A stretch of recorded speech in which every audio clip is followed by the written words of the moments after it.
Hi, my name is Gabby Almonte, and I'll be giving a speech of the prevalence of mental health disorders based on study major. College is such a fun and exciting part of anyone's life. You're leaving home, branching out, and experiencing a new part of your social life. Although 60% of college students suffer from a mental health disorder. Many factors can play into a mental health disorder, although studies have tried to prove that study major can have a heavy influence on this. College students normally try to pursue whatever study major that they want to do whenever they want to figure out what they want to pursue later in the future. Now, what if study major was able to influence on what kind of mental disorder you can get? Now, undergrad students are at more of a risk of having generalized anxiety disorder and major depressive disorder. This is because they have heavier workloads than grad students. This is important because stress and the likelihood of having a mental disorder because of stress is heavier in undergrad students than graduate students. Now, diving into the bigger picture of different types of majors, art students and art majors are more likely to suffer from schizophrenia, BPD, bipolar disorder, depression, generalized anxiety.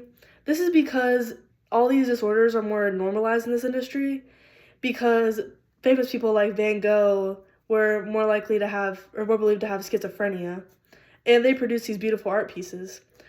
Art majors also have more stress because they're also more likely to be under a lot of stress because they have to produce these original pieces in order to make a living that are perfect yet appealing to the eye.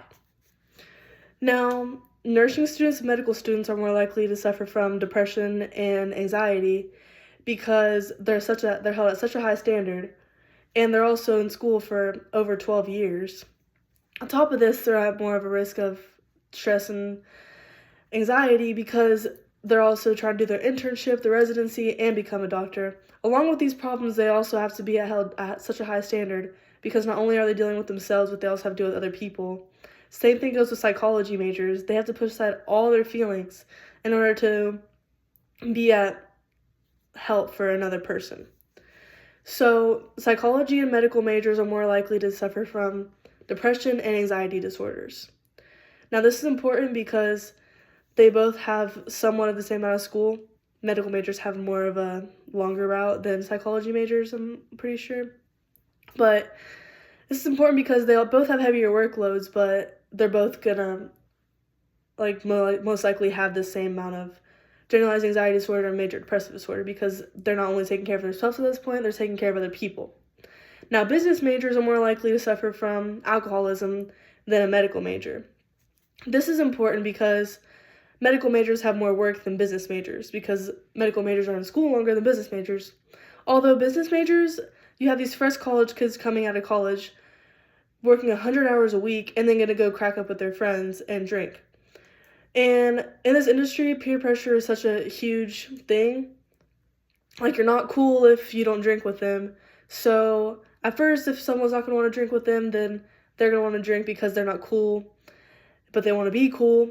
So then this is where the alcoholism starts, and it keeps spiraling and spiraling and spiraling, and then you have an alcoholic in the business industry. Now, in conclusion, medical majors and business majors and art majors, the study can't prove that, no study can prove that every single major is gonna have, the same statistic of mental disorders in this major. Studies can't prove that because many people can come into college with factors that can heavily influence having a mental disorder. This can be childhood trauma is a big one. Like, someone with a perfect life might end up with depression, but someone with childhood trauma might not end up with depression. This is important because they can be in the same major. There's many different statistics that we have to take into consideration with this, which is a hard study to prove.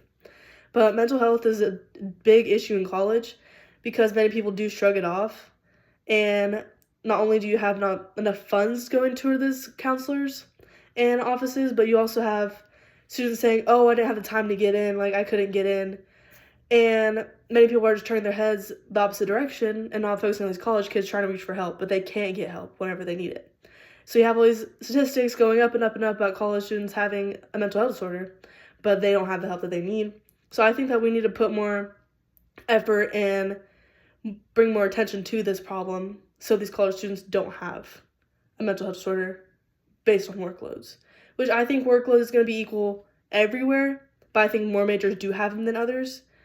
But you're in college and we need this experience and this knowledge to go out and do real world stuff. But I think if we find a way and a healthy balance of finding a way for college kids to get the help that they need and also providing them with this help, they can also be guided in the right direction for learning how to manage their workloads easier. Thank you.